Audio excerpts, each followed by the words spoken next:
اللہ کے لیے ہیں جو وحدہ لا شریک ہے، وہی نیک لوگوں کا ولی ہے۔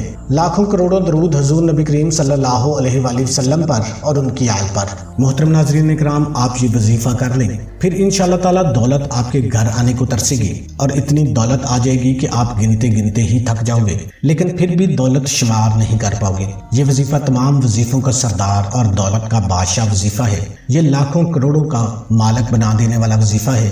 اسے کرنے سے انشاءاللہ تعالی اللہ پاک آپ کے رزق میں، مال و دولت میں بے انتہا برکتیں، فضیلتیں اور وسعتیں پیدا فرمائے گا۔ محترم ناظرین اکرام، اگر آپ بھی قسمت کو بدلنا چاہتے ہو اور فوراً ڈھیروں مال و دولت حاصل کرنا چاہتے ہو تو اس وظیفے کو آپ لازمی کر لیں۔ اللہ پاک آپ کی غیبی طریقوں سے مدد فرمائے گا۔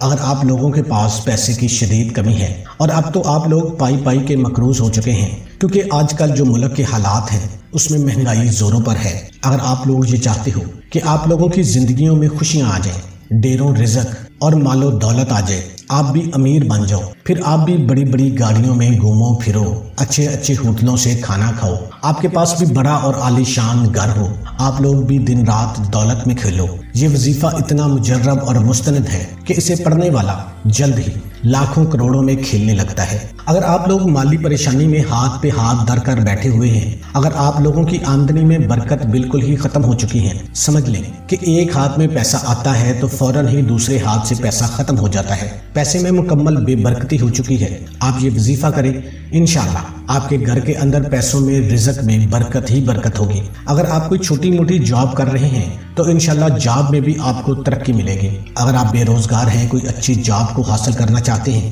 تو انشاءاللہ اللہ پاک کے فضل و کرم سے آپ کو اچھی جاب بھی ملے گی۔ اس کے علاوہ کاروباری جتنے بھی مسئلے مسائل ہیں، یہ وظیفہ جو بھی کرتا ہے چند دنوں میں ہی، اس وظیفے کو 7 دنوں سے منسوخ کیا گیا ہے، ان 7 دنوں میں ہی انشاءاللہ آپ معجزے اپنی آنکھوں سے دیکھیں گے۔ جس شخص پر اللہ پاک اپنا فضل و کرم کرتے ہیں تو وہ بندہ چند دنوں میں ہی اتنا مالا مال ہو جاتا ہے کہ اسے خود کو بھی سمجھ نہیں آتی کہ میرے پاس یہ رزق، یہ مال و دولت کہاں سے آ رہا ہے۔ اللہ تعالیٰ کی ذات جو کہ ہر انسان کے لیے رحیم ہے، رحمان ہے، خالق ہے، کریم ہے، وہی رازق بھی ہے۔ وہ اپنے بندے کے پکارنے سے اس قدر رزق فراہم کرتا ہے کہ بندہ اپنے رب کا شکر ادا کرتے کرتے نہیں تھکتا۔ تو آپ لوگ یہ وظیفہ ضرور کریں، انشاءاللہ آپ کو وہاں سے رزق حاصل ہوگا جہاں سے آپ نے کبھی گمان بھی نہیں کیا ہوگا۔ کوئی بھی وظیفہ کرنے کے ساتھ ساتھ آپ کو 5 وقت کی نماز بھی پڑھنی چاہیے، کیونکہ وظیفے کے ساتھ جو عبادت ہوتی ہے وہ بھی بہت زیادہ ضروری ہوتی ہے، کیونکہ اللہ تعالیٰ ہمارے گناہوں کے باوجود بھی ہم پر رحم ہی رحم کرتا ہے۔ اور جو لوگ ہر وقت اللہ پاک کا شکر ادا کرتے رہتے ہیں، پھر ان کو نہ ختم ہونے والا رزق اور مال ملتا ہے، پھر ایسی لازوال خوشیاں ملتی ہیں جو کبھی ختم نہیں ہوتی۔ اللہ پاک ان کو وہ دولت عطا کرتا ہے، عزت عطا کرتا ہے، شہرت عطا کرتا ہے جس کا کوئی حساب ہی نہیں۔ ناظرین، اللہ پاک سے آپ نے جب بھی مانگنا ہے، چاہے آپ 1 روپیہ ہی مانگو، چاہے 1 لاکھ مانگو، چاہے 1 کروڑ مانگو، تو صرف اور صرف عزت والا، سکون والا، برکت والا، وسعت والا رزق ہی مانگا کرو۔ کئی دفعہ ایسا دیکھا گیا ہے، ارد گرد ایسے لوگ دیکھے گئے ہیں، انسان کے پاس بے شمار دولت آ جاتی ہے، دیکھتے دیکھتے لاکھوں کروڑوں کا مالک بھی بن جاتا ہے، لیکن اس کی دولت میں وہ برکت نہیں ہوتی۔ آئے دن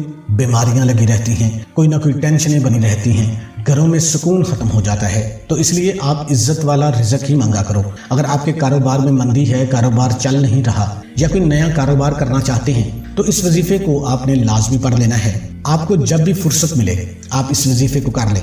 اس وظیفے کے لیے وقت کی کوئی بھی کسی بھی قسم کی پابندی نہیں ہے، جب بھی آپ لوگوں کو وقت ملے آپ اسے کر لیں۔ اگر آپ اسے جمعرات یا جمعے والے دن کریں گے تو زیادہ بہتر رہے گا، لیکن اگر اس دن جمعرات یا جمعہ نہیں ہے تو آپ کوئی بھی دن ہو، ہفتہ ہو، اتوار ہو، پیر ہو، منگل ہو، بدھ ہو، کسی بھی دن آپ یہ عمل کر سکتے ہیں، کسی بھی مہینے میں آپ لوگ یہ عمل کر سکتے ہیں۔ جب بھی آپ کو فرصت مل جائے تو سب سے پہلے آپ لوگ یہ دیکھ لیں کہ وظیفے کے دوران آپ کو کوئی کام نہ ہو، نہ ہی کوئی آپ کو ڈسٹرب کرے۔ مکمل تنہائی میں تسلی کے ساتھ آپ نے کامل یکسوئی کے ساتھ اس عمل کو کر لینا ہے۔ سب سے پہلے آپ نے 1 مرتبہ بسم اللہ الرحمن الرحیم پڑھ لینا ہے، اور آپ نے 3 مرتبہ درود ابراہیمی پڑھ لینا ہے۔ درود ابراہیمی جو نماز والا درود پاک ہے، ہر بندے کو آتا ہے، ہر مسلمان کو آتا ہے۔ اللہم صلی علی محمد وعلی آل محمد کما صلیت علی ابراہیم وعلی آل ابراہیم انک حمید مجید۔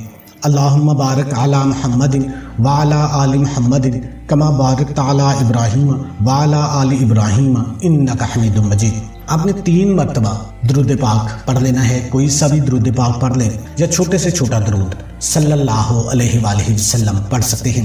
اس کے بعد آپ نے ایک سورہ مبارکہ 10 مرتبہ پڑھنی ہے۔ محترم ناظرین کرام، اس وظیفے کی اتنی برکت ہے کہ اگر آپ کو دولت کی ضرورت ہے، رزق کی شدید ضرورت ہے، تو آپ اس وظیفے کو ایسے طریقے سے کریں کہ صرف اور صرف اللہ پاک کو ہی راضی کرنے کے لیے کیا جائے اور سچے دل سے کیا جائے، تو اللہ پاک اس انسان سے بہت خوش ہوتا ہے، پھر اس بندے کی ہر خواہش پوری ہو جاتی ہے۔ آپ نے یہ ایک سورہ مبارکہ صرف 10 مرتبہ پڑھنی ہے، پھر انشاءاللہ تعالی اللہ پاک آپ کے لیے ایسے ایسے غیبی اسباب پیدا کر دے گا، آپ کی ہر پریشانی خود بخود ہی دور ہوتی جائے گی، ہر خواہش پوری ہو جائے گی۔ آپ کی جو بھی مشکلات ہیں، کوئی قرضہ ہے، آپ کا کوئی کیس چل رہا ہے، جس دن سے آپ اسے پڑھنا شروع کریں گے تو پھر اس سورہ مبارکہ اور اس آیت کے کمال دیکھ کر خود ہی حیران رہ جائیں گے۔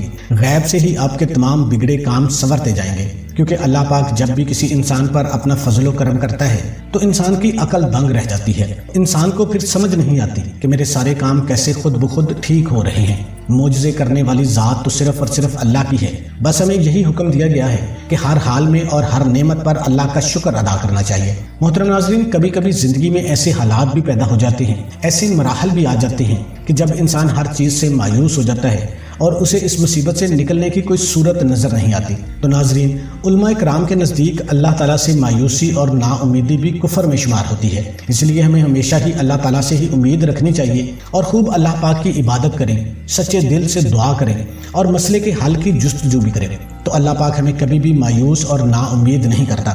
ویسے بھی ہمیں جو سامنے نظر آ رہا ہوتا ہے ہم وہی مانگ لیتے ہیں، اب چاہے وہ چیز ہمارے لیے فائدہ مند ہو یا نقصان دہ ہو، لیکن اللہ پاک اپنے فضل و کرم سے ہمیں وہی عطا کرتا ہے جو ہمارے لیے بہتر ہوتا ہے، اور وہ چیزیں اپنے فضل و کرم سے ہمیں عطا فرما دیتا ہے جو ہم نہیں بھی مانگ سکتے، لیکن ہمیں بعد میں پتہ چلتا ہے کہ واقعی یہ چیز تو میں نے مانگی ہی نہیں تھی، پھر بھی اللہ تعالیٰ نے مجھے عطا کر دی ہے، تو یہ چیز میری مانگی گئی اس خواہش سے بھی بہت اعلیٰ اور برکتوں والی ہے۔ تو محترم ناظرین اکرام، درود پاک پڑھنے کے بعد آپ نے سورہ بقرہ کی آیت نمبر 20 ہے، اس آیت کا آپ نے آخری حصہ 41 مرتبہ پڑھنا ہے۔ وہ کون سا ہے؟ ان اللہ علی کل شیء قدیر، بے شک اللہ ہر چیز پر قادر ہے۔ آپ اسے ہاتھ کی انگلیوں پر بھی پڑھ سکتے ہیں، چاہے تو تسبیح کا استعمال کر لیں، پڑھنا صرف 41 مرتبہ ہی ہے، آپ دل میں شمار کر لیں، تعداد کا بہت زیادہ خیال رکھنا ہے۔ ان اللہ علی کل شیء قدیر۔ اس کے بعد آپ نے قل هو اللہ احد اللہ الصمد لم یلد ولم یولد ولم یکن لہ کفوا احد، سورہ اخلاص قرآن مجید کے آخری یعنی 30ویں سپارے میں ہے۔ اگر آپ کو یاد ہے تو ٹھیک ہے، لیکن آپ دیکھ کر بھی پڑھ سکتے ہیں۔ محترم ناظرین، اگر ہمیں سورہ اخلاص بھی زبانی یاد نہ ہو تو پھر ہمیں بطور ایک مسلمان کے اپنے ایمان کی بہت زیادہ فکر کرنی چاہیے، کیونکہ یہ سورہ مبارکہ اللہ کی وحدانیت کو بیان کرتی ہے، اللہ کی تعریف ہے۔ اور ویسے بھی اگر آپ نماز پڑھتے ہیں تو نماز میں سورہ فاتحہ کے بعد سب سے زیادہ پڑھی جانے والی جو سورہ مبارکہ ہے وہ سورہ اخلاص ہے۔ اگر کسی کو یہ سورت زبانی نہیں آتی تو میں یہ سمجھتا ہوں کہ وہ بندہ نماز بھی نہیں پڑھتا ہوگا، اور جو نماز نہ پڑھتا ہوگا وہ انسان چاہے دنیا کا جیسا بھی وظیفہ کر لے کبھی کامیاب نہیں ہوگا، اس لیے نماز بھی پڑھیں۔ ویسے بھی نماز ہر حالت میں فرض ہے، سچے دل سے مسئلے کو حل کرنے کی کوشش بھی کرنی ہے، اللہ پاک ضرور مدد فرمائے گا۔ جب آپ لوگوں نے سورہ اخلاص 10 مرتبہ پڑھ لیں، اس کے بعد آپ نے درود پاک 3 مرتبہ پڑھنا ہے، لیکن یاد رہے کہ آخر میں بھی درود ابراہیمی ہی پڑھنا ہے۔ اگر آپ اپنی دکان پر موجود ہیں تو آپ نے اپنے گلے پر جہاں پہ آپ اپنے پیسے رکھتے ہیں 3 مرتبہ یا 7 مرتبہ پھونک مار دیں، یا گھر میں ہے تو اپنی تجوری ہے، الماری ہے، یا آپ کے پاس پرس ہے، آپ اس کے اوپر 3 مرتبہ یا 7 مرتبہ پھونک مار دیں۔ انشاءاللہ ایسے غیبی طریقوں سے مدد ہوگی کہ آپ حیران رہ جاؤ گے، پیسوں میں خیر و برکت ہی برکت ہوگی، اللہ رب العزت کے فضل و کرم سے آپ جلد ہی مال و دولت میں کھیلنے لگ جاؤ گے، کیونکہ ہوتا وہی ہے جو میرے اللہ کا حکم ہوتا ہے۔ اگر دنیا میں موجود کروڑوں اربوں درختوں میں سے کسی ایک درخت کا کوئی ایک پتا بھی گرتا ہے تو وہ میرے اللہ پاک کے حکم سے ہی گرتا ہے۔ انشاءاللہ بند تالے کھل جائیں گے، سب تنگیاں دور ہو جائیں گے۔ تو